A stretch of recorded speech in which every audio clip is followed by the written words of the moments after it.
Macron vient de recevoir des États-Unis ce qui ressemble fort à un dernier avertissement. Mais attention, pas n'importe lequel. Une secousse d'ampleur historique est en train de se mettre en place. Une onde de choc qui va ébranler jusqu'aux fondations du théâtre politico-médiatique français. Ne décrochez surtout pas. Je vais tout vous exposer dans les moindres détails. Chaque élément, chaque nom, chaque date sera mis en lumière. Ce que vous allez découvrir va bouleverser votre regard sur la politique hexagonale. À jamais. Il ne s'agit plus d'un simple signal d'alarme. Ce que vous allez voir, c'est le prélude à un renversement total. Washington vient d'envoyer à l'Élysée, par des canaux officiels et officieux, la plus dure, la plus directe, la plus implacable sommation que la France ait reçue depuis la crise des euromissiles dans les années 80. Et bien sûr, vous ne verrez jamais une seule seconde de cela sur France Télévisions, sur CNews hors heure de grande écoute, sur LCI, sur TF1, sur Le Monde ou Libération. Pourquoi? Parce que cela pulvérise en 1000 morceaux toute la narrative qu'ils vous servent. Des riches, du rempart contre l'extrême droite, du grand ami de l'Amérique progressiste. Tout cela vient de s'effondrer en direct. Regardez les images qui circulent en ce moment même sur X et sur d'autres réseaux sociaux. Anna Paulina Luna, 36 ans, députée républicaine de Floride, ancienne militaire de l'United States Air Force, d'origine allemande par sa grand-mère, pur produit MAGA, reçoit à Washington, dans les salons du Congrès américain, la totalité de la direction du Rassemblement national et plusieurs figures majeures de la droite patriote européenne. Ce n'est pas une simple visite de courtoisie, c'est une délégation officielle avec photos protocolaires, drapeaux croisés, communiqués communs. Et la première personnalité française reçue comme véritable ambassadrice de cette nouvelle alliance transatlantique n'est ni Marine Le Pen, ni Jordan Bardella, mais une jeune députée du Rassemblement national de la Nouvelle Vague, élue dans une circonscription populaire du Nord ou de l'Est. Une femme qui incarne cette France que l'on cherche à faire taire à coups de 49.3 et de dissolution. Poignée de main d'une fermeté absolue, sourire éclatant, regard franc et direct. Le message est gravé dans le marbre. De Palm Beach jusqu'aux villes moyennes de France, de la Floride jusqu'à la Picardie, au Grand Est, à la Provence oubliée. Nous sommes désormais unis, épaule contre épaule, pour défendre la même civilisation.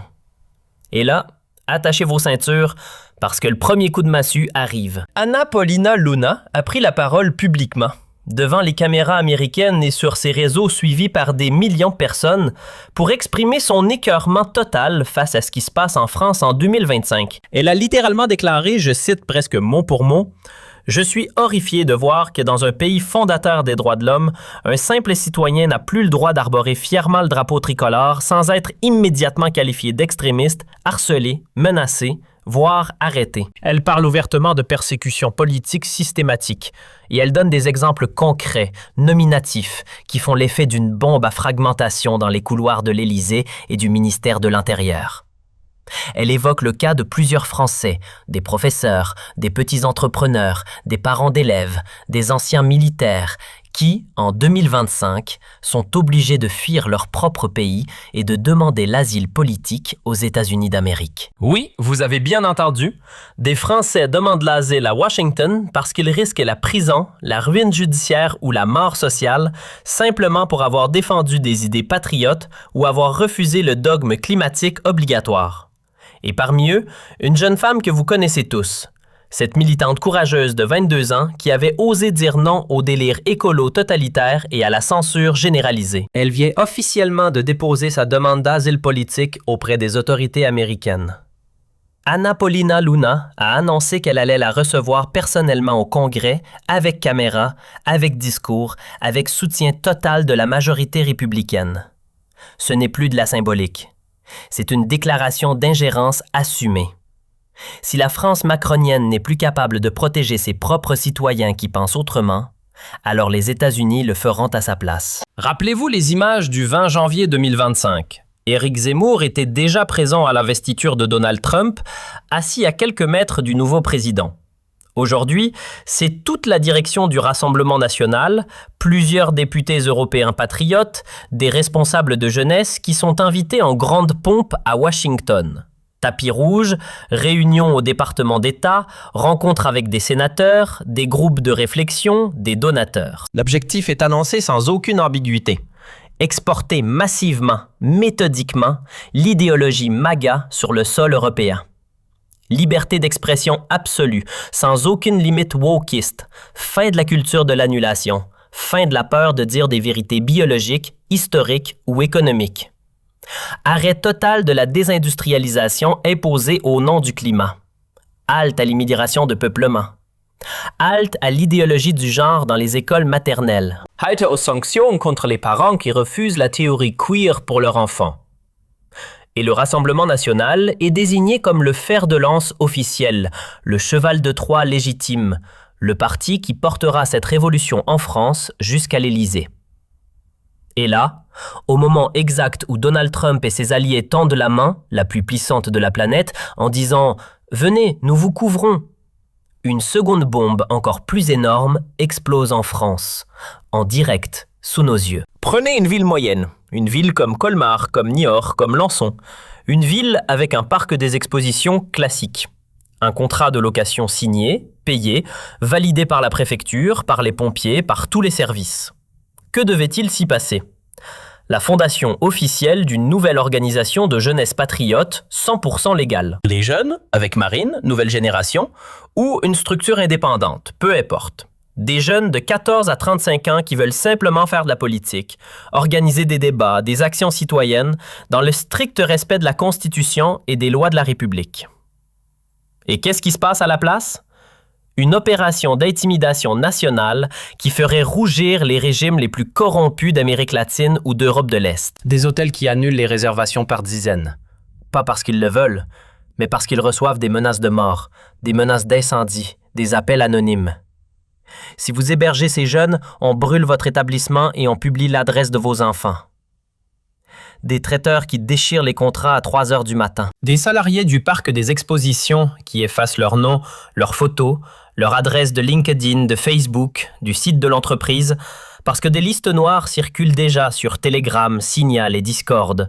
Nom, adresse privée, école des enfants, photos de famille. On organise même des formations internes au personnel. Comment réagir en cas d'agression physique? Comment protéger sa maison contre les cocktails Molotov? Tout cela simplement pour avoir loué une salle. Une salle. La mairie elle-même, obligée de se couvrir juridiquement, publie sur son site officiel « Nous n'avons aucun moyen légal d'interdire ou de reporter cet événement. Tout est parfaitement conforme au droit français. » Traduction, c'est 100% légal. Et pourtant, toute la nébuleuse d'extrême gauche subventionnée passe à l'action. La Confédération générale du travail, Sud, la France insoumise, les jeunes écologistes, Attaque, le planning familial, des associations financées à 90% par l'argent public, lancent des appels ouverts à bloquer physiquement, faire échouer par tous les moyens, rendre l'événement impossible. Et quand ils disent « tous les moyens », ils ne parlent pas de pancartes et de slogans. Ils parlent de barrages humains, de sabotage matériel, de menaces directes, de violence. La Confédération générale du travail ? Oui, la Confédération générale du travail, qui vit en grande partie de vos cotisations sociales obligatoires et de subventions d'État, affrète des cars entiers depuis Marseille, Lille, Nantes, Toulouse. Paye les billets de train, les sandwichs, écrit « Pas un mètre aux fascistes » pour désigner des gamins de 16 ans qui veulent juste créer une association politique. Des pères de famille qui louent une salle pour vivre deviennent des cibles. Des employés qui font leur boulot deviennent des collabos à abattre. C'est de l'intimidation mafieuse, du terrorisme politique pur et simple. Et personne dans les institutions ne bouge le petit doigt. Et qui reste muet? Emmanuel Macron, évidemment. L'Élysée publie des communiqués sur le climat ou sur l'intelligence artificielle, mais pas un mot sur la liberté de réunion. Le ministère de l'Intérieur envoie des compagnies républicaines de sécurité pour protéger les antifas, pas les jeunes patriotes. Les républicains, ou ce qu'il en reste, se taisent dans un silence absolu, morts de peur à l'idée d'être accusés de pactiser avec l'extrême droite. Pas un seul communiqué clair pour défendre la liberté d'association. Pas un seul responsable du parti Les Républicains qui monte au créneau. C'est la lâcheté incarnée. La même lâcheté qui fait chuter la droite modérée, sondage après sondage, depuis 10 ans. Ce qui se passe à Colmar, ou dans n'importe quelle autre ville où cela se reproduira la semaine prochaine, n'est pas un incident isolé. C'est le symptôme ultime d'une dérive totalitaire qui avance à visage découvert, masquée derrière les mots valises diversité, inclusion, lutte contre la haine, antifascisme. On dresse des listes noires 2.0. On détruit économiquement des entreprises. On menace des familles entières. On pratique la délation généralisée. On organise la terreur douce contre quiconque ose louer une salle, imprimer des tracts ou simplement penser autrement. C'est exactement ce que ces gens-là prétendent combattre chez les dictatures qu'ils dénoncent à longueur de journée. Et c'est précisément là que Washington revient dans le jeu. Et là, mes amis, on entre dans une dimension historique. Les Américains, sous administration Trump, regardent tout cela en direct et déclarent très officiellement « ça suffit ». Ce n'est plus une affaire intérieure française. Quand des citoyens français doivent fuir leur pays pour demander l'asile politique chez nous parce qu'ils risquent la prison ou la ruine pour avoir hissé un drapeau tricolore ou voulu créer une association de jeunesse, alors c'est aussi notre problème et nous allons agir en conséquence. L'invitation massive, protocolaire, médiatisée des patriotes français à Washington est la dernière sommation avant le point de non-retour. C'est l'ultimatum final adressé à Emmanuel Macron, à Gabriel Attal, à Gérald Darmanin, à toute la bulle parisienne. Remettez immédiatement la France sur les rails de la liberté d'expression. Protégez vos citoyens de la violence gauchiste institutionnalisée. Arrêtez ce délire autoritaire, ou alors nous allons soutenir ouvertement, massivement, sans aucune retenue, financièrement, médiatiquement, diplomatiquement, logistiquement, l'opposition patriote jusqu'à ce qu'elle prenne le pouvoir. Et quand je dis soutenir sans retenue, tout le monde sait ce que cela signifie quand Donald Trump et le mouvement MAGA décident de s'engager en Europe. Cela signifie des dizaines de millions de dollars de campagnes numériques ciblées, des chaînes YouTube et Rumble qui explosent, des interviews tous les soirs sur Fox News et Newsmax, des dons anonymes massifs, des conseillers stratégiques qui débarquent, des révélations quotidiennes sur les scandales du régime, et surtout une légitimité internationale totale. Plus personne ne pourra dire que le Rassemblement national est isolé en Europe quand il sera reçu à la Maison-Blanche avec les honneurs. Colmar, c'est le test ultime, le test de vérité. Si Emmanuel Macron laisse une jeunesse patriote se faire écraser par des milices d'extrême gauche sans réagir, s'il laisse la liberté de réunion être piétinée sous les caméras du monde entier, alors il est fini, politiquement mort et enterré. Et là, plus rien ne pourra arrêter la vague. La rue ne sera plus seulement occupée par l'extrême gauche subventionnée. L'autre camp descendra aussi en masse, déterminé, organisé, et le pays basculera une bonne fois pour toutes. Dites-moi en commentaire, sans filtre, ce que vous en pensez vraiment. Est-ce que vous ressentez aussi que nous sommes à la veille d'un changement historique? Partagez cette vidéo à tous vos contacts. Abonnez-vous en masse, activez la cloche, parce que tant qu'on a encore un peu d'Internet libre, on va continuer à dire toute la vérité, sans concession et sans peur. On se retrouve demain pour la suite, parce que cela ne fait que commencer.